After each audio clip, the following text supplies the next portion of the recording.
Здорово, народ! Сегодня в этом видео я хочу сделать обзор на волейбольные мячи от компании Decathlon, выпускаемые под брендом All-Six, а именно на модели V900 и V500. Поехали! Но перед началом видео хочу напомнить вам о розыгрыше формы волейбольного клуба «Зенит Санкт-Петербург», подробности которого вы найдете в описании. Если вы болеете за этот клуб, то обязательно подписывайтесь на их соцсети. Ссылки на них вы найдете также в описании. И также хочу задать вам вопрос: форму какого волейбольного клуба вы хотели бы себе больше всего? Исходя из ваших комментариев, я посмотрю, какого клуба будет самое большое количество упоминаний, и обращусь к ним для того, чтобы они предоставили нам форму для розыгрыша. Ну а теперь переходим непосредственно к самому обзору.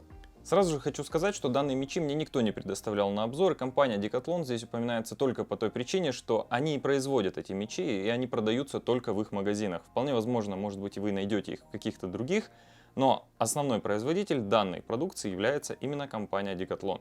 На самом деле в линейке находится чуть больше мячей, но я решил сделать обзор именно на эти две модели, так как они более-менее относятся к тому, что ими действительно можно заниматься. Также есть еще более бюджетные варианты, там в районе 400 рублей. Для справки, этот мяч, если не ошибаюсь, в районе 1000 стоил, по-моему, 999 рублей, это 1999 рублей. Также есть мячи по 400 рублей, я часто вижу их у любителей, но данными мячами я вообще в принципе бы никому не советовал заниматься, так как после того, как вы будете переходить на более профессиональные мячи, разница будет очень заметна, особенно в том отношении, что мячи по 400 рублей, они очень мягкие, то есть они скорее подходят для детей или для людей, которые вообще хотят понять, стоит ли им заниматься волейболом. При переходе с тех мячей на эти, они очень сильно будут отбивать руки, особенно если играть с ребятами, которые действительно будут относительно сильно нападать. Для начала хочу поговорить именно о модели V900, так как на ней присутствует штамп FIB Approved. То есть это мяч официально сертифицирован федерацией, и он находится в каталоге, который размещен на сайте, что этот мяч подходит как раз таки под все категории, соответствует всем стандартам для того, чтобы этот мяч действительно мог считаться высококачественным. И из всех мячей, которые имеют данный штамп, он самый дешевый. Для понимания, розничная цена All-Six примерно в 3,5 раза ниже, чем мяча от компании Mikasa модели V200W. В принципе, моей основной задачей было собрать все мячи с данным штампом и сравнить их, насколько сильно они отличаются в зависимости от того, в каком регионе они были выпущены и для какой лиги. И на данный момент у меня не хватает, если не ошибаюсь, по-моему, только пенальти 8. Это бразильский мяч, но надеюсь, что в перспективе у меня получится его достать и сделать полноценный обзор абсолютно всех мячей с данной сертификацией. Почему я акцентировал внимание на данном штампе? Как минимум, наличие его оповещает нас о том, что мяч действительно очень высокого качества, и сама федерация одобряет использование данного мяча на определенных мероприятиях. Лично я не встречал ни одни соревнования, где использовались бы данные мячи, но я очень часто вижу их у любителей. И довольно-таки значительная часть людей играет именно улицей. От себя хочу сказать, что это действительно очень хороший мяч, без каких-то видимых недостатков. Само собой, они имеются, если сравнивать их с топовыми моделями, которые используются на чемпионатах мира, но в любом случае данный мяч определенно стоит своих денег. Особенно если учитывать розничную политику любого мяча, который сейчас имеет данный штамп и продается в рознице в любом из магазинов. То есть, приобретая данный мяч, вы можете быть уверены в том, что это действительно качественный мяч и прослужит вам он довольно-таки долго. Его без проблем можно использовать на улице, и учитывая его ценовую категорию, лучше бы использовать как раз-таки данный мяч, чем мячи Mikasa, особенно если у вас он в единичном экземпляре. Как по мне, данный мяч имеет полноценное право называться мячом выходного дня, то есть на любой пикник, на любой отдых, любое использование его на улице без проблем вообще можно использовать, и никаких дефектов на нем ничего не появится. Он у меня не раз попадал в угли от костра, на нем уже очень большое количество царапин, так как я его именно специально эксплуатировал на улице, в каких-то таких условиях, чтобы проверить, как вообще в принципе себя этот мяч поведет. Но сколько раз я его брал с нами на тренировки, ребята отказывались им тренироваться, так как он очень сильно отличается от мячей Mikasa. Большая часть из ребят, с которыми я сейчас занимаюсь, это все-таки полупрофессионалы, которые играют в волейбольных командах, выступают на каких-то соревнованиях. И для них, конечно же, такие эксперименты не являются приятными, им это абсолютно неинтересно. То есть неважно, какой мяч на тренировку я приношу, максимум, на что у нас хватает, это буквально 10-15 розыгрышей отыграть. И после этого ребята отплевываются и говорят, что давайте менять на привычный мяч, потому что мы все-таки пришли тренироваться, а не видео снимать. Я их прекрасно понимаю, и именно в отношении данного мяча могу сказать, что он максимально приближен к мячу Mikasa, и он довольно-таки хорошо сидит в руке. Также на тренировке я специально накачал V900 до 29 kPa. Также я накачал V200W и после этого проверил их отскоки. Отскок был максимально приближен. Но при этом, если бы вы находились в тот момент в зале, вы бы услышали, что звук отскакивания каждого из этих мячей довольно-таки сильно отличается. То есть без проблем, с закрытыми глазами вы сможете сказать, если вы, конечно же, играете микасой, какой из этих мячей в данный момент соприкоснулся с полом. То есть их тактильные ощущения при приеме, они максимально приближены, но они все-таки отличаются. Это очень мягкий мяч. Я не говорю, что он сравним, допустим, с тем же Молтоном или с Галой. Но это мяч приемлем для использования на любом уровне.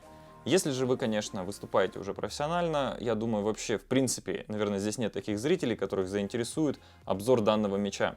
Я же сейчас от себя хочу сказать, что данный мяч, если вы не располагаете большим бюджетом, оптимально подойдет вам. Вы без проблем можете найти их в любом магазине Декатлона и, возможно, в каких-то смежных магазинах, которые торгуют их продукцией. Мяч хороший. Основная мысль здесь была в том, что этот мяч стоит брать. Но если мы сейчас поговорим о модели V500, которая идет следующей, не знаю, основное мое возмущение к данному мячу было в том, что данный мяч выполнен из материала, который даже невозможно взять в руку. Конечно, так мы его можем зафиксировать, пока рука чистая, не потная, но сам мяч выскакивает из пальцев при каком-то малейшем вообще контакте. Я просто пытаюсь свести пальцы. Если же я попытаюсь это сделать в V900, я скорее сломаю себе пальцы, чем он таким образом выскочит. То же самое со всеми остальными мячами с штампом Федерации. То есть V500 использовался у меня на мероприятии Red Bull, который мы подвешивали в специальное крепление и били по нему головой. Вот мне кажется, это единственное назначение, где этот мяч можно использовать.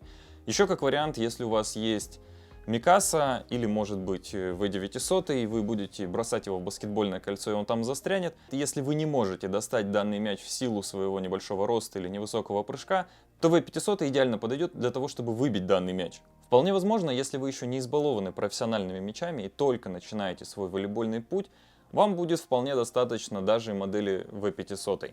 Вес и окружность данных мячей находятся в допустимом диапазоне, установленном Федерацией. Сейчас как раз на своих экранах вы можете увидеть эти нормы.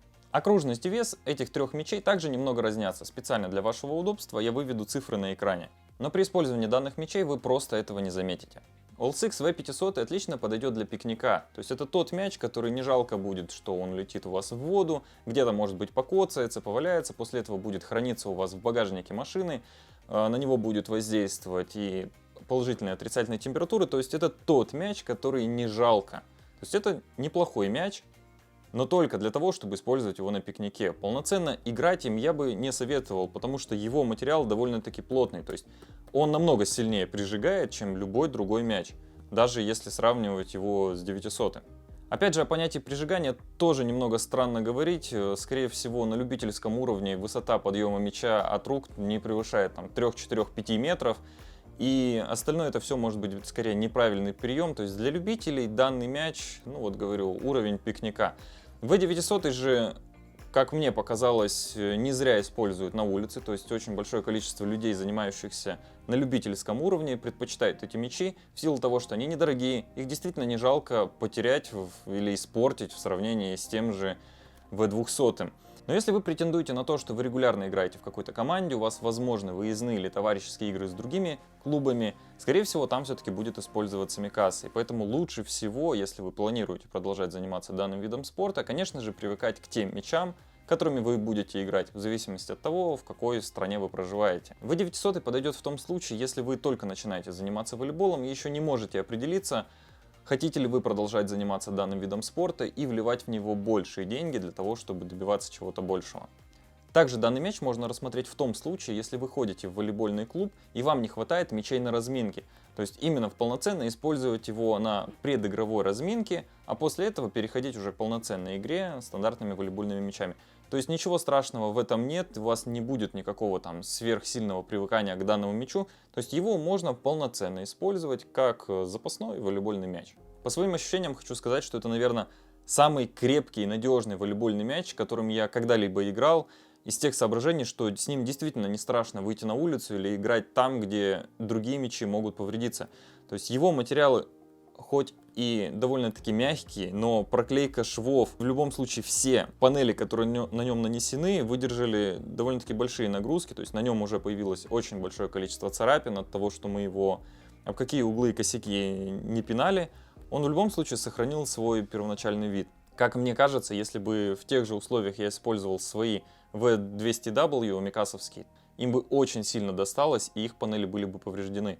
Но надо не забывать, что данные мячи абсолютно не предназначены для тех видов нагрузок, они не предназначены для улицы. Это специализированные мячи, которыми играют профессиональные волейболисты на отведенных для этого покрытиях. Данный же мяч имеет те же самые сертификации, но, как мне показалось, он действительно позволяет использовать его на улице, и все-таки в случае, если с ним что-то случится, будет не так обидно, как просрать тот же самый Mikasa V200. Само собой, ни один мяч не спасет от прямого попадания в гвоздь. Всегда нужно понимать, что есть определенные рамки, в которых необходимо использовать мячи. Всегда выбирайте мячи с умом. На моем канале уже не один обзор есть на мячики. Также делал я на Снежку, на Галу, на Молтоны. Без проблем можете сейчас перейти в описание и посмотреть их. Также от себя, хочу добавить, что лучше всего, если вы планируете действительно заниматься волейболом, конечно же, приобретать себе мячи от компании Mikasa. Да, розничная цена у них очень высокая, но вполне возможно находить их по каким-то акциям, распродажам, ждать того момента, когда вы их найдете. И в целом данные мячи прослужат вам очень много лет, если ими правильно пользоваться и хорошо за ними ухаживать. То есть я регулярно каждый месяц мячи мою, специально слежу, чтобы не было никакой волны, что швы не пошли и так далее. То есть за этим всем необходимо следить и использовать их там, где это применимо. Само собой, видел я и варианты, когда действительно хорошие мячи у ребят лопались вообще на ровном месте, потому что попадали элементарно в какие-нибудь защитные ограждения в зале, в рамы оконные или защиту батареи. И именно так попадалось, что, наверное, удар приходился ровно в стык панелей, и этого достаточно было мячу. Вероятность этого небольшая, но она в любом случае есть, поэтому в зависимости от того, где вы будете использовать свои мячи и на каком уровне, то есть если мы сейчас возьмем, наверное, начинающих ребят, для них приемлемо, даже так скажу, пинать мячи ногами.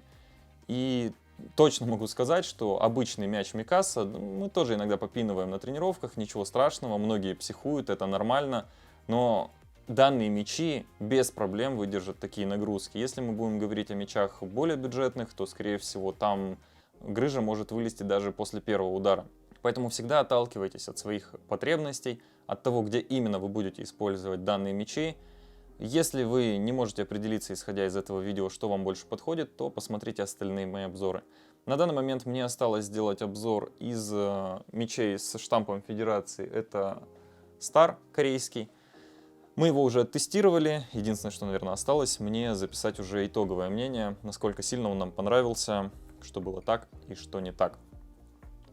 Если у вас остались какие-то вопросы, то без проблем пишите их в комментариях, с удовольствием на них отвечу. И как всегда по традиции, надеюсь, данное видео было для вас полезным. Если это действительно так, то не забывайте поставить лайк этому видео и оставить комментарий. Меня зовут Егор Пупынин, всем удачи, пока.